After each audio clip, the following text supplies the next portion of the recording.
What's going on, guys? It's Team FFL. It's Fitness for Life, where we do it 24/7, not just the time we spend in the gym. Alright, today I just want to go over cheat meals.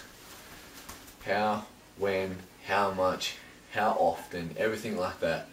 First thing is, there's two different times, so it's going to be when we're bulking, when we're cutting. Now, first off, I want to go through when we're cutting. Now, depends on what you're cutting and how you're cutting is how often and what you should be having as your cheat meal. Now, in this industry, in the fitness industry, cheat meal gets thrown around a lot as if you can just have anything, whatever, go for it, smash it, everything like that. Now, depends on why you're having the cheat meal. If you're having the cheat meal just so you can get your temptations and your urges out of the way, so you can then diet for another 2 weeks and stay on diet, then yeah, like that's where it gets thrown around. Have whatever you want. You might choose one day where you're going to have absolutely everything you've been craving. It's just so you can stick to dieting for another, month before you do it again. Now that's fine, but if you're cutting, say, to go into contest, or you're cutting to get shredded, then no, you can't just have a cheat meal like that where you just smash whatever you want, how much, whatever, for one day. It's not like that. It all comes down to numbers at the end of the day. So if you're looking at having a cheat meal, then yeah, I would say eat whatever you want. But if you're having a refeed meal, which is just, or sorry, refeed day, where you're having a whole day dedicated to actually refeeding the glycogen because you've been dieting so hard, then yeah, it's not just whatever you want. It has to be calculated. You have to get enough carbohydrates to refeed the muscles so there's no overflow and no new fat stores, because that's all we're doing is replenishing the depleted glycogen stores. So therefore it's not actually a cheat, because all it is allowing one day out of a week or every second week to have a higher carb intake. On my refeed days, I'm actually lower carbs than on a usual diet day. Just the protein and carb ratio switches around.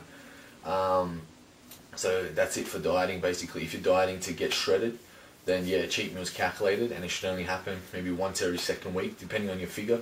If you're doing really well, once a week will be fine. If you don't react well and you don't drop weight when you do it once a week, then scale it back to once every second week. Now, when bulking, on the other hand, I would say cheat it, like not cheat every day, but if you feel like having something, have it. Like if you feel like having an ice cream, bro, grab the ice cream. If you feel like having some pizza, man, get that pizza. Like at the end of the day, you're bulking, you're putting on weight, regardless whether it's fat or muscle. Like you have to be in calorie surplus, so you're going to gain excess body weight. It's going to be fat. There's going to be fat there. You want to try and stimulate muscle growth and hope that muscle develops. And man, while you're bulking, enjoy it, because when it comes time to cutting, like everyone knows, when cutting, it gets tough and it gets nitty gritty. But that's why we get shredded. So there it is. For bulking, I'd just treat I'd cheat when I want, basically. You gain weight, man. That's what you're there to do. As for that, that's as much as I got to say. On a bulk, feel like having something to eat, have something to eat. On a cut, has to be calculated, man. It's tough, it's grueling, but you get through it. Remember why you're doing it, that's all. So depending on your body fat, I would say like under 10% body fat if you wanted to maintain that. Like if you're cutting and you're under 10%, sorry, I would do maybe once a fortnight.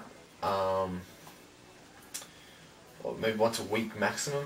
Higher than 10%, I would say once a fortnight.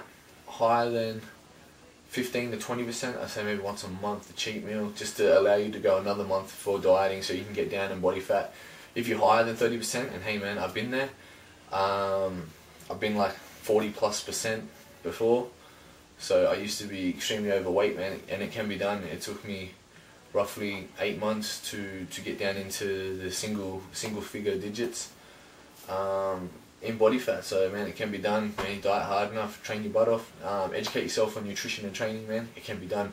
Don't let anyone tell you anything different. So anything else, just ask the question. I'll post a video. It's Team FFL. We got legs today, son. Legs in the bulk. Signing off. Keep lifting big. We'll get big together.